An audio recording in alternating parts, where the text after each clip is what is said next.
오늘 설교 제목은 선택이라고 정했습니다. 아마 기억력이 좋으신 분은 지난주에 똑같은 본문 말씀으로 목사님께서 선포한 말씀이 행함과 선택이었는데요 라고 물으실 거예요. 예, 맞습니다. 지난주에 사실 이번 주 선택의 내용까지 함께 여러분에게 말씀을 증거하려고 했는데 시간상 제가 이 선택 부분을 오늘로 미루게 되었습니다. 저희가 사도행전을 읽으면서 한 가지 질문을 던질 수밖에 없다라고 지난 시간에 말씀을 드렸습니다. 그 질문의 내용은 왜 초대교회, 사도행전에 나타난 초대교회는 그렇듯 땅끝까지 나아갈 수 있는 권능이 있음에도 불구하고 오늘날 우리 교회는 그러한 초대교회의 권능이 없는가, 능력이 없는가라는 질문을 저희들이 사도행전을 읽으면서 할 수밖에 없더라는 거예요. 왜 이렇듯 우리가 초대교회의 권능을 그대로 갖고 있지 못하는가에 대해서 지난 시간에 1장 1절의 말씀을 통해서 예수님의 오더, 그죠? 디바인 오더라고 말씀드렸어요.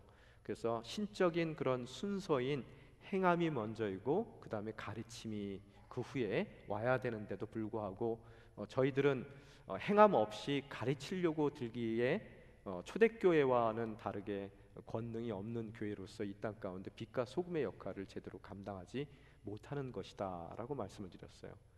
그래서 저희가 예수님께서 하셨던 것 같이 행함이 먼저 있고 그 행함 때문에 세상 사람들이 저희에게 질문을 할 수밖에 없다라고 말씀을 드렸습니다. 그래서 교회는 본질적으로 questionable people이다. 왜 세상에서 우리가 아무 상관이 없는데 저들은 우리에게 사랑을 베풀고 또 오히려 원수된 우리 입장인데 저들은 우리에게 목마를 때 마시우게 하고 배고플 때 먹이운가 라는 그런 질문을 야기하는 그런 사람들이 바로 이 교회임을 이야기했습니다. 그런데 저희가 행동이 없이 가르치려고만 덤벼들 때 저희들은 questionable people이 아닌 doubtful, 그러니까 의심이 가는 people이 될 수밖에 없는 거예요.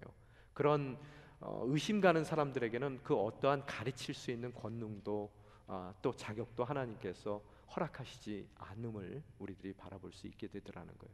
그래서 행동이 먼저고 또 행하는 믿음이 먼저고 그 다음에 거기에 대해 질문을 하는 세상에게 우리는 하나님의 말씀, 왜 우리가 그런 행동과 삶을 또 믿음의 삶을 살아내는가에 대한 설명을 할 때 진정한 가르침이 가능한 것이고 그 가르침을 통해 세상에 있는 그런 사람들의 삶의 변화를 일으킬 수 있는 권능의 교회가 될 수 있으리라 믿습니다. 오늘 동일한 질문이에요. 왜 우리가 초대교회의 그런 멋진 능력이 없을까? 오늘 선택이라는 한 주제를 갖고 우리가 어떻게 하면 더 초대교회와 비슷한 그런 사도행전적 교회로서 이 땅 가운데 멋진 하나님의 역사를 이루어 나갈 수 있는 권능의 교회가 될 수 있을지 한번 함께 말씀을 중심으로 살펴보기를 원합니다. 선택, 여러분 늘 우리 삶 가운데는 수많은 선택이 있죠. 그래서 선택의 삶을 살고 있는 것 같아요. 오늘 아침에도 아마 일어날까 말까 선택하셔서 일어나셔서 또 세수를 할까 말까, 어차피 깜깜한 교회에서 잘 보이지도 않는데 세수를 왜 할까? 뭐 새벽 예배마다 갈등을 저희들은 하죠. 새벽에 꼭 씻고 나가야 될까? 그냥 나가야 될까? 뭐 이런 마음들이요. 또한 여러분이 어떤 옷을 입을까 선택을 하셨고, 또 교회에 오셨어도 내가 이 시간에 좋을까? 아니면 하나님의 말씀을 열심히 경청할까? 여러분의 그 선택이 있더라는 거예요. 늘 삶 가운데는 이렇듯 많은 선택이 있습니다. 때로는 우리가 별거 아닌 선택이라고 생각했지만 그 선택을 통해서 정말 우리가 생각지도 못했던 우연한 행운이 우리를 찾아오기도 하고요.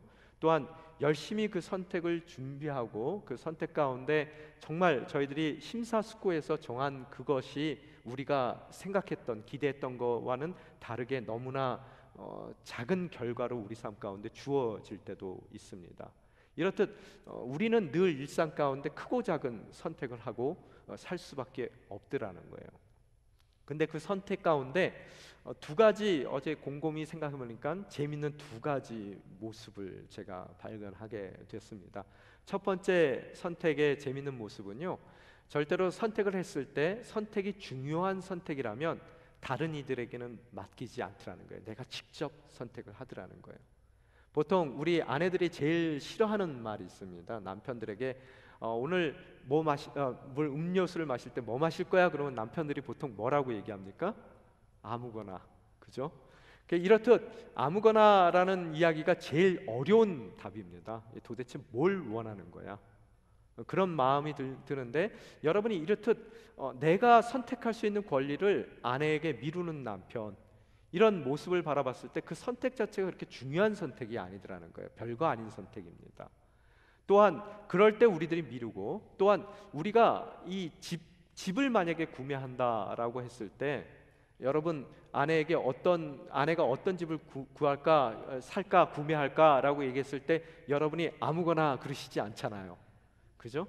이게 조금 선택의 그 대상이 중요하면 중요할수록 우리들은 우리가 직접 모든 것을 심사숙고해서 선택을 하지 아무렇게나 남에게 그 선택을 미루지는 않더라는 거예요.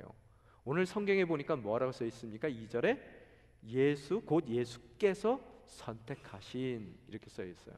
그럼 예수님의 선택은 누구에게 미루는 선택이 아니고, 또 예수님께서 직접 하신 선택이고, 이 사도들을 선택하신 예수님의 선택은 예수님께서 매우 중요하게 여기신 바로 그 선택이라는 것을 오늘 말씀 가운데 우리들이 추측을 해볼 수가 있습니다. 또한 두 번째 선택에서 재밌는 것은 어떤 분 그러시더라고요. 선택은 모든 기타 다른 가능성을 버리는 결과이다라고요. 좀 말이 어렵나요? 예. 선택이라는 것은 내가 그것을 선택하는 그 순간 모든 다른 선택들을 내가 버리는 결과가 되더라는 거예요. 그래서 이 선택을 했을 때 우리는 늘 괴롭습니다. 이 중국집에 가서 늘 여러분 괴로운 선택이 있죠. 이 짜장면을 먹어야 될지 짬뽕을 먹어야 될지. 여러분이 짜장면을 선택하는 그 순간 어떻게 된다고요? 짬뽕을 버려야 되는 거예요. 물론 이 위가 크신 분들은 둘 다 먹을 수가 있습니다. 그렇지만 첫 번째 먹는 짜장의 맛보다 두 번째 배부른 상태에서 먹는 짬뽕의 맛을 여러분이 버리셔야 되는 그런 결과가 나오게 되더라는 거예요. 또한 결혼을, 오늘도 커플이 한 분이 결혼해서 두 분 오셨는데, 결혼도 마찬가지입니다. 그 남자를 선택하는 그 순간 어떻게 된다고요? 세상의 모든 남자를 버려야 되는 것이고, 또한 그 여인을 선택하는 그 순간 모든 세상의 여인들을 다 버려야 되는 것이 바로 이 선택이라는 거예요. 오늘 이 선택 가운데서 이렇듯 모든 것을 버려야 되는 것을 그 회계하시는 분들, 회계사 하시는 분들 그 이야기 용어에 의하면은 그 opportunity cost라는 게 있습니다. 기회 비용이라 그러죠.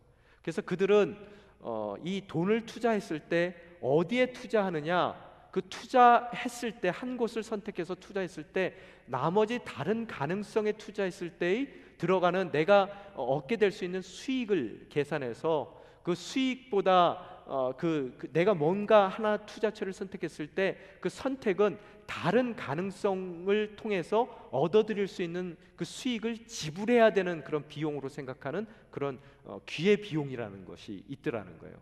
말이 좀 꼬여서 죄송해요. 그래도 여러분이 이해는 하실 거예요. 그래서 큰 돈을 투자하면 투자할수록 사람들은 더 그 기회 비용, 내가 다른 곳에 그 돈을 투자했을 때 더 많은 수익을 얻는다라고 생각을 한다면 그들은 결단코 이 선택을 하지는 않을 거라는 거예요. 내가 다른 여자와 결혼해서 행복한 가정을 이룰 수 있을 거라는 그 가능성을 여러분이 이 여인과 결혼해서 가정을 이루는 것보다 훨씬 낫다라고 생각한다면 이 여인을 선택할 그런 이유가 없더라는 거예요. 또한 이 집을 내가 구매하는 것으로서 내 인생이 편안해질 것이고 또 앞으로의 투자적인 가능성이 그런 훨씬 더 많다. 그 기회 비용보다 내가 선택하는 것이 나에게 보다 큰 수익을 얻어준다라고 생각하는 그런 정말 그 심사숙고한 그런 여러분의 고민이 없이 선택을 불쑥 하시지는 않는다는 거예요. 그러면 세상도 이렇듯 선택을 할 때 신중히, 중요한 거면 중요한 것일수록 더 신중히 선택하는데, 오늘 성경을 보니까 예수님의 선택은 왠지 신중한 것 같지가 않더라는 거예요. 예수님께서 정말 중요한 선택이기 때문에 다른 이들에게 맡기지 않고 그 제자를 선택하시는 일을 예수님께서 직접 하셨어요. 근데 그 제자들의 선택이 여러분 이해가 가십니까? 그분이 심사숙고해서 다른 opportunity cost요, 그런 다른 기회 비용을 제대로 계산하고 이분께서 이 12의 사도들을 선택을 했을까라는 질문 가운데 우리는 답을 원할 수밖에 없게 되더라는 거예요. 이 성경을 보면 우리의 일상이 늘 선택 가운데 있는 것 같이 성경도 어떻게 보면 하나님의 선택의 이야기로 가득 차 있습니다. 그런데 문제는 뭐냐면 이 하나님의 선택이 잘 이해가 안 되더라는 거예요. 본토와 아비집을 떠나라, 그러면 내가 너에게 그 모든 것을 허락하겠다라고 불러주신 그 아브라함의 선택 자체도 이해가 안 됩니다. 유약한 인물이에요. 하나님께서 떠나라고 말씀하셨으면 결단하고 떠나야 되는데도 불구하고 그는 갈대와 우르를 떠날 때 아버지를 모시고 갑니다. 데라를요. 그래서 하란에 머무르며 아버지가 돌아가실 때까지 하나님께서 원하시는 자리로 그 발걸음을 떼지 못하는 그런 우유부단한 사람이었어요. 또한 그가 하란에서 떠났을 때도 자기보다 나이 어린 롯을 놓지 못하고 그를 의지했던 사람이고, 또한 늘 그런 연약함 가운데, 유약함 가운데 있는 남자지만 어떻게 아내는 참 예뻤어요. 그래서 아내를 가는 데마다 빼앗길 그 처지에 놓이게 되면 그 아내를 지키지 못하는 못난 남편이었습니다. 왜 하나님께서 그를 믿음의 조상으로 선택하셨는가? 저희는 의아할 수밖에 없더라는 거예요. 또한 그 후에 그 야곱을 보더라도, 여러분 야곱이 에서보다 훨씬 나아서 선택을 받았습니까? 도덕적으로 보면은 속이는 자입니다. 늘 어딜 가든지 자기가 원하는 것을 얻기 위해서 그 도덕적인 그런 기준 자체를 무시했던 사람이에요. 그럼에도 불구하고 하나님께서는 야곱을 선택하신 그 선택이 이해가 안 되는 것이고, 또한 야곱의 12아들 중에서 이 메시아의 조상으로 유다라는 한 사람을 선택하시는 것도 도대체 이해가 안 되는 선택이라는 거예요. 유다는 어떤 사람입니까? 자기 며느리와 간통을 한 그런 사람이라는 거예요. 그런 비도덕적인 사람을 주님께서 주님의 놀라운 계획을 위해서 선택하신다는 것 자체가 도무지 이해가 안 되는 선택이라는 거예요. 또한 더 나아가서 이스라엘 백성들을 선택하신 하나님, 그들은 여러분 구약 성경을 읽더라도 늘 패역했던 사람들입니다. 도무지 가능성이 없어 보이는 사람인데도 불구하고 하나님은 그들을 선민, 하나님의 선택한 백성으로 그들을 선택하셨다는 거예요. 신약에 와보면 더 이해가 안 됩니다. 12제자 중에서 여러분 정말로 선택할 만한, 기회 비용을 지불하고 선택할 만한 사람들이었습니까? 대다수가 어부 출신입니다. 그것도 갈릴리라는 촌구석에 교육받지도 못하고 정말 선택을 할 만한 대상이 아닌 이들을 선택했어요. 좋아요. 왜? 사람을 낚는 어부로 선택을 했기 때문에 뭐 어부 출신이면은 좀 낫겠죠. 그래, 그것까지는 이해가 돼요. 그런데 여러분 세리를 선택하는 겁니다. 여러분 그 당시에 가장 경멸받고 도덕적으로 문제가 있었던 그런 계층이 세리라는 직분을 갖고 있었던 사람들이라는 거예요. 왜 하나님께서는 세리를 선택을 하셨을까? 또한 더 나아가서 바울을 선택하신 거 보면 더 이해가 안 됩니다. 그는 강팍했던 사람이고 교회를 핍박했던 사람이에요. 도대체 바울까지도 하나님의 예수님의 사도로 선택하셔서 그를 통해서 대부분의 이 신약 성경의 그 내용들을 그로 하여금 지필케 하신 하나님의 선택의 이유가 뭔지를 우리는 물을 수밖에 없더라는 거예요. 사도 바울은 자신이 사도로 선택된 내용을 고린도 전후서, 또 골로새서, 또 에베소서 등 그의 서신을 통해서 그를 소개할 때 하나님의 뜻대로 예수 그리스도의 사도된 나 바울은 하고 시작을 해요. 그의 선택된 이유가 뭐라고요? 사도로 하나님의 뜻에 따랐다라고 밖에 그도 설명을 못하더라는 거예요. 그러면 하나님의 뜻에 따라 선택된 그 선택, 그러면 그 뜻이 무엇인지를 우리들이 한번 살펴봐야 되겠더라는 거예요. 성경에 보면은 그 뜻이라고 표현된 단어가 텔레마라는 단어를 사용합니다. 텔레마라는 단어요. 그 텔레마라는 단어 자체는 텔루라는 단어 동사 가운데서 나온 단어입니다. 텔루라는 동사 가운데 나왔는데 그 단어 자체가 뜻이 그 동사 자체가 desire 그런 뜻이에요. 갈망하다라는 뜻입니다. 그러면 오늘 뜻이라고 표현됐던 그 단어가 영어에서는 will이라고 써 있거든요. 여러분이 아시는 바와 같이 will이라는 단어는 미래형 그것도 되지만 또 조동사도 되지만 또 will이라는 단어가 명사로 사용됐을 때는 뭐예요? 여러분 의지, 강한 의지라는 말도 되고 또한 더 나아가서 유언장이라는 이야기도 될 수 있다는 거예요. 그러면은 하나님의 갈망, 뜻이라는 것은 하나님의 갈망인데 어떤 갈망이에요? 강한 의지를 가진 갈망이고 또한 하나님이 만약의 경우 유언적인 것으로 중요한 말씀으로 정말 이거 하나만은 붙들어야 된다라고 만약에 내놓으실 수 있다면 바로 그 내놓을 수 있는 것이 바로 텔레마라고 표현되어 있던 하나님의 뜻이라는 단어일 거라는 거예요. 그래서 하나님은 그런 하나님의 갈망을 위해서 어떻게 됐다고요? 사도 바울을 사도로 선택하셨다는 거예요.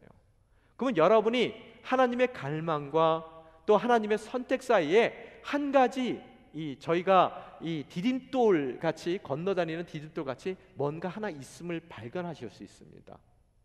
갈망한 그 하나님의 목적, 그 목적을 이루기 위해서 그 목적의 방법으로 뭔가 아니면 누군가를 선택하실 때 그 선택의 조건은 뭐냐 하면 그 갈망하는 목적을 이루기에 합당한 정말로 그것이 가장 다른 가능성에 그 비해서 제일 높은 가능성을 갖고 있고 또 다른 가능성을 다 포기하는 그런 기회 비용을 지불한다고 하더라도 그것이 가장 내가 원하는 갈망하는 것을 이루기에 합당한 것이라는 것에 대한 확신이 있어야 되고요. 또 사람이라면 거기에 대한 신뢰가 있어야 되는 것이고요.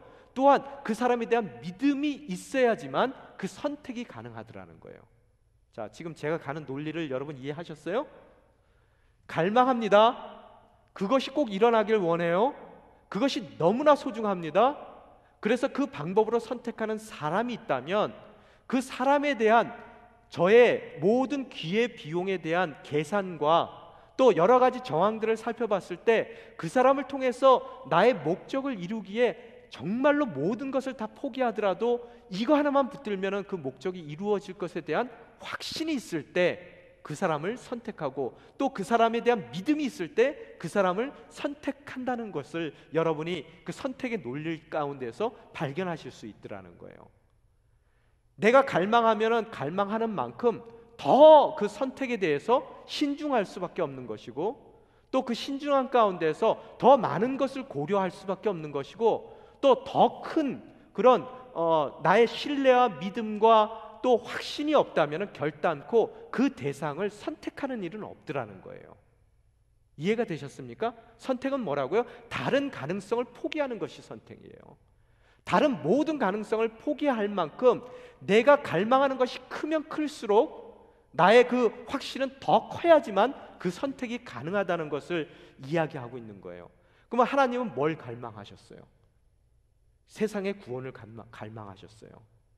그것을 너무너무 갈망하셨어요. 얼마만큼요?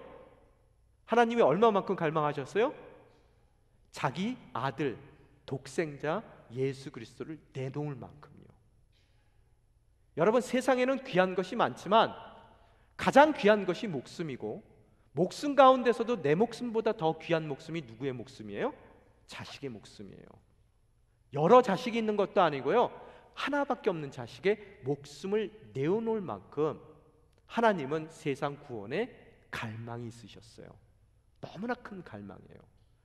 그런 꼭 이루고 싶은 하나님의 갈망을 이루기 위해서 누군가를 선택해야 되는데 그 선택은 진정 그 갈망만큼 확실한 선택이 아니면 할 수 없는 선택이라는 거예요. 제가 어디로 가는지 지금 기억 보이십니까?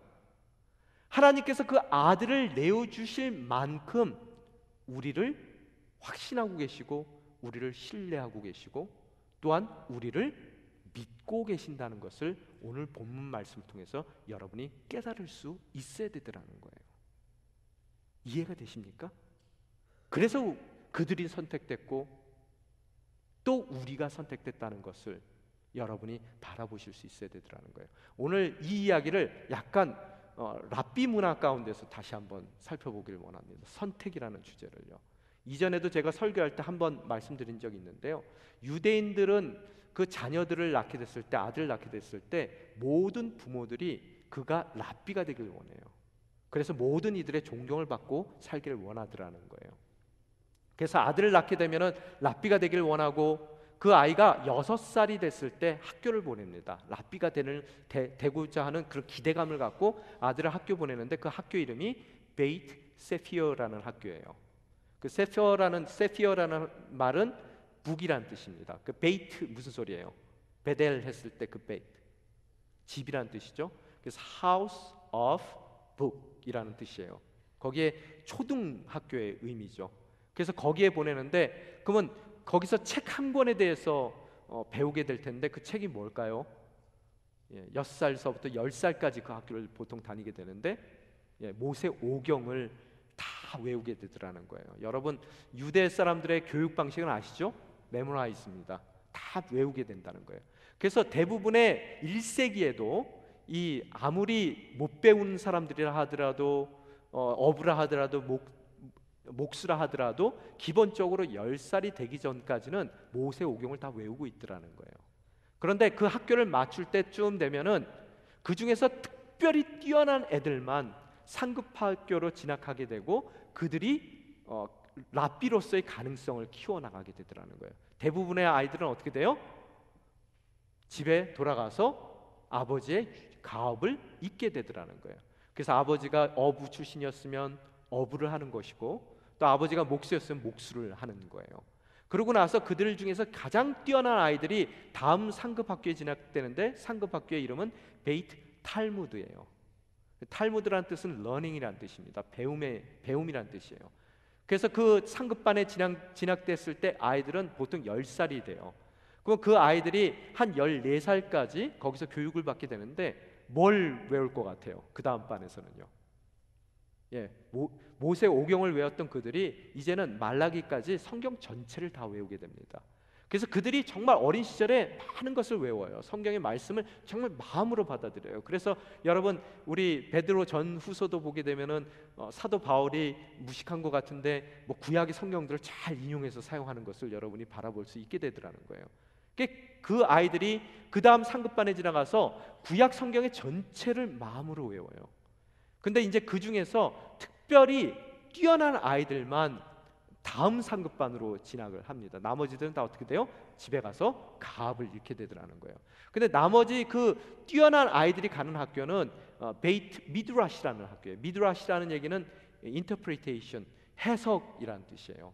그래서 그때는 학교로 가는 것이 아니라 자기가 원하는 그런 그 랍비에게 가서 사사를 받는 거예요. 수련생으로 그 밑에 들어가서 한 3, 4년의 수련을 통해서 랍비의 길을 가게 되는 겁니다.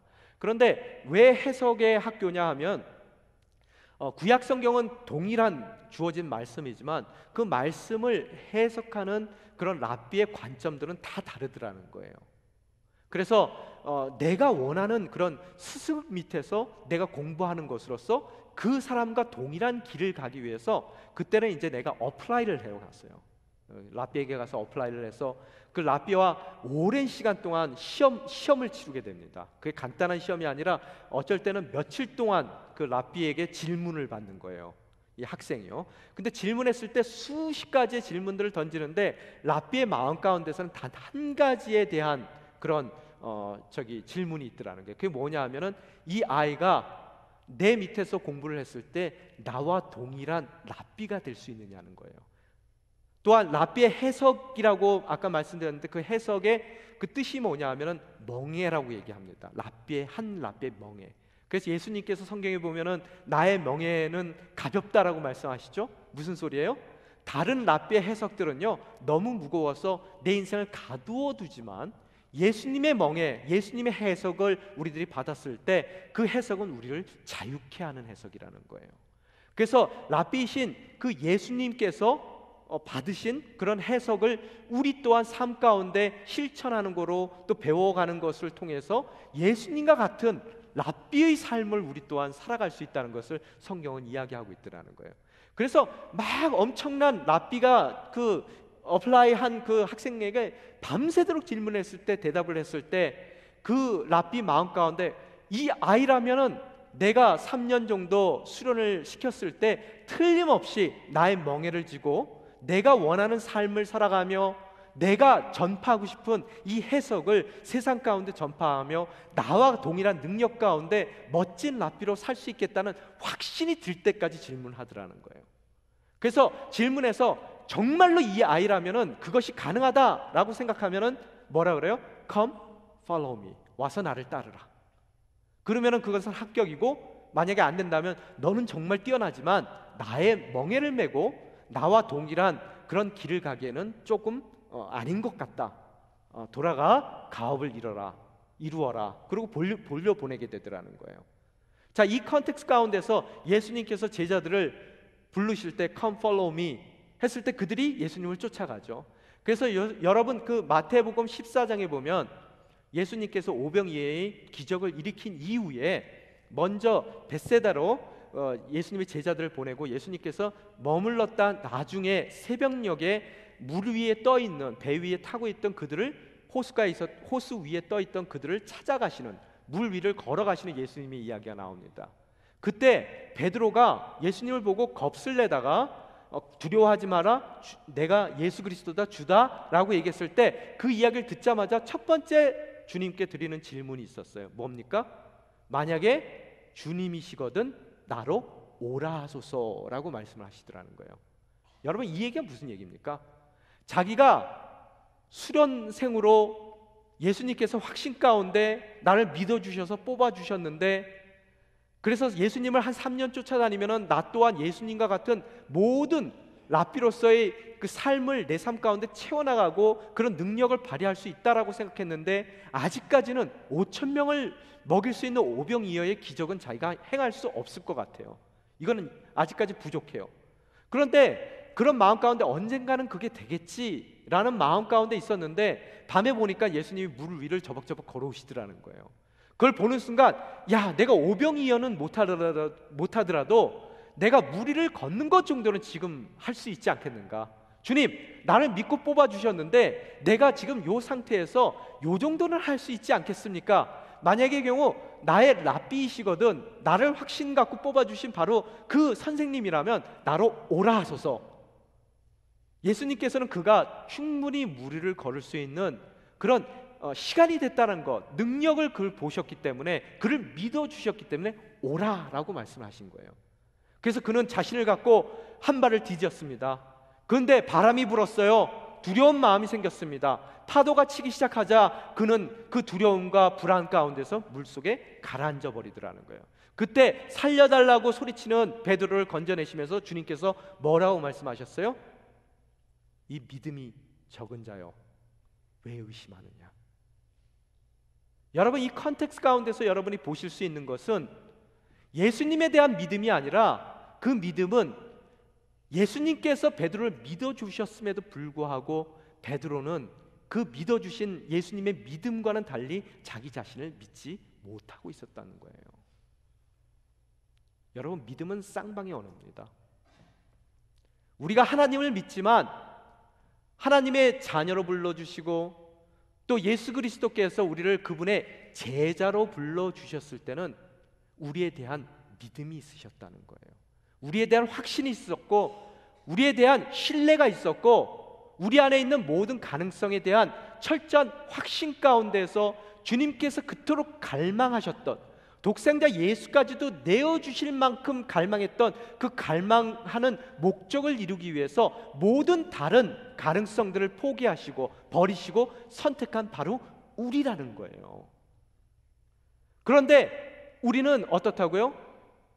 주님의 제자로서 삶을 살아가는데 잠시 불어드는 작은 바람에 놀라고요, 또 그 바람에 출렁거리는 파도 가운데 우리는 우리 자신에 대한 모든 신뢰를, 확신을, 또 믿음을 다 저버리고 그 바람 부는 그 호숫가에 가라앉아 버리는 인생을 살고 있더라는 거예요. 왜 오늘날 우리들의 교회들이 왜 초대교회 같은 권능을 발휘하지 못합니까? 바로 그 믿음이 적기 때문이에요. 오늘 이 시간 한번 이전에 최상복 목사님 하신 것 같이 우리 구원을 한번 외쳤으면 좋겠습니다. 할 수 있다! 다시요. 그렇게 해서 할 수 있겠습니까? 하나님의 갈망만큼 하나님은 우리에 대한 믿음과 확신이 있어요. 자, 다시 한번 할 수 있다! 나는 할 수 있다! 우리가 그런 확신을 가질 때 우리를 통해서 하나님의 멋진 일들은 일어날 것입니다. 아버지 입장 가운데서는 갈망하기에 그 아들을 아낌없이 내어놓고 또 아낌없이 내어놓은 그 아들을 내어놓는 만큼 우리를 신뢰하고 믿어주시는 것이고, 우리가 하나님이 믿어주시는 우리의 삶을 진정 그분의 손에 의탁하며 맡겨주신 그 일에 최선을 다해 나갈 때 초대교회의 멋진 모습을 우리 또한 써나갈 수가 있더라는 거예요. 또한 예수 그리스도께서도 다른 모든 가능성이 있었음에도 불구하고 그분은 우리를 불러주셨어요. 우리를 선택하신 그 선택 가운데서는 그분이 십자가를 지실 만큼의 믿음과 확신이 우리 삶 가운데 있다는 것을 그분은 믿어주시고 확신하셨다는 거예요. 여러분이 여러분에 대해서 그렇듯 믿어주시는 하나님과 아버지와 그 아들의 모습 가운데서 진정 우리 삶 가운데 주어진 가능성들을 믿고 나아갈 때 우리를 통해서 하나님께서는 멋진 주님의 일을 이루어 가실 거라는 거예요. 가장으로 이 땅 가운데 살아가는 것이 불안합니다. 정말 의지할 데도 없고요, 내 자신을 봤을 때 정말 나에게 허락된 가장 귀한 이 가정을 이루어 나갈 자신이 없어요. 그죠? 또 엄마 된 내가 이 자녀들을 잘 케어할 수 있을까? 주님, 정말 제가 잘할 수 있겠습니까? 자신이 없단 말이에요. 그 자신 없는 상태에서 조금의 바람이 불고 또 파도가 치기 시작하면은 그나마 있었던 믿음까지도 다 허물어지고 그 물속에 가라앉는 정말 연약한 우리들의 모습을 바라볼 수 있게 되더라는 거예요. 이 믿음이 적은 자요, 왜 의심하느냐? 난 널 믿고 있는데 왜 너는 너 자신을 믿지 못하니? 여러분, 주님의 그 안타까운 목소리가 들립니까? 예전에 어떤 분 그러시더라고요. 세상에서 가장 많은 가능성이 묻혀 있는 곳이 어디예요? 세상에서 가장 많은 가능성이 묻혀 있는 곳, 금강입니까? 공동묘지래요. 너무나 많은 모차르트들이 묻혀 있고요, 너무나 많은 피카소들이 묻혀 있고 또 너무나 많은 빌리 그레함들이 묻혀 있어요. 하나님께서 그들의 가능성을 보고 그 인생 가운데 불러주셨음에도 불구하고 자기의 그 가능성들을 믿지 못해서 자신과 함께 그 모든 가능성을 묻어놓은 곳이 바로 공동묘지라는 거예요. 예전에 한번 굉장히 유명한 조각가와 제가 산책을 할 경험이 있었습니다. 그분하고 산책을 하는데 그분이 나무떼기 이렇게 나무 토막 하나 버려진 것을 줍더라고요. 그래서 그건 왜 주우세요? 그랬더니 그분이 그러시더라고요. 목사님, 조각이 뭔지 아세요? 그래서 당연히 모르죠. 그랬더니 그분이 그러시더라고요. 굉장히 충격적인 말을 하시더라고요. 조각이라는 것은 그 안에 담겨있는 가능성을 끌어내는 겁니다. 이미 멋진 작품이 그 안에 있다는 거예요. 조각가는 단순하게 이미 들어있는 그 모든 아름다움의 가능성을 끄집어낼 뿐이라는 거예요. 여러분 인생도 버려진 나무 토막과 같습니까? 세상에서 가장 멋진 조각가의 손에 들려졌습니다. 그분은 여러분을 믿어요. 이제 여러분의 인생을 통해서 여러분이 갖고 있는 가장 아름다운 가능성들을 이끌어내기를 원하시더라는 거예요. 그저 그분께 맡기고 그분의 불러주신 그 자리에 그분이 우리를 믿고 확신하고 신뢰하기 때문에 불러주신다는 것을 깨닫고 진정 어떠한 어려움 가운데서든 우리 자신에게 허락된 믿어주시는 하나님의 믿음 가운데 흔들리지 않고 나아가시는 저와 여러분이 되시기를 주님의 이름으로 축원합니다. 이 시간 우리 함께 기도하며 나아가길 원합니다. 주님, 불러준 자리에서 저희들이 흔들릴 때가 많습니다. 작은 파도에 놀랍니다. 바람에 저희들이 흔들립니다. 주님, 주님께서 불러주신 그 부르심의 상을 향해 나아갈 때 어떠한 상황 가운데서도 흔들리지 않는 믿음을 허락하여 주시옵소서. 주님께서 저희를 믿어주시는데 왜 저희는 저희 자신을 믿지 못합니까? 부모로서 불러주신 주님, 그 귀한 자녀들 삶 가운데 가장 멋진 부모로 우리를 사용해 주신다는 것 너무나 잘 알고 있습니다. 그러나 이 땅 가운데 왠지 움츠려지는 우리의 모습을 바라봅니다. 주님, 움츠러지지 않게 도와주십시오. 주님께서 믿어주신 그 믿음으로 우리 자녀들을 양육할 때 그 자녀들의 삶이 진정 주님 원하시는 멋진 삶이 우리를 통해 이루어나는 주님의 역사를 바라볼 수 있게 도와주시옵소서. 또한 우리의 남편들을 주님께서 붙잡아 주시옵소서. 가장으로서 살아간다는 것이 어렵습니다. 힘듭니다. 때로는 힘에 부친다라고 생각합니다. 그러나 주님께서 그 가장으로 세워주셨습니다. 믿고 선택해 주셨습니다. 주님, 오늘 이 가장들을 우리가 주님이 믿듯 아내된 자들이 믿어갈 수 있게 도와주시고 자녀된 자들이 그 가정을 믿을 수 있게 도와주시고 또한 그 가장도 함께 그 자신을 믿어가며 정말 할 수 있다는 생각을 갖고 주님의 꿈과 비전을 이루어드리는 멋진 가장이 될 수 있게 도와주시옵소서. 또한 우리의 교회의 모든 리더십들 자기 자신을 볼 때 아무것도 할 수 없다라고 무너질 때도 있습니다. 그러나 그들에게 오늘 주님께서 얼마나 그들을 믿고 계시는지를 밝히 바라볼 수 있게 도와주시옵소서. 최선을 다해서 나아가는 그 발걸음 가운데 멋진 우리가 상상치도 못했던 주님의 놀라운 일들이 그들의 삶을 통해 이루어질 수 있다는 것을 믿고 확신하며 담대히 불러주신 그 일 가운데 나아갈 수 있는 순종의 자녀들이 될 수 있게 도와주시옵소서.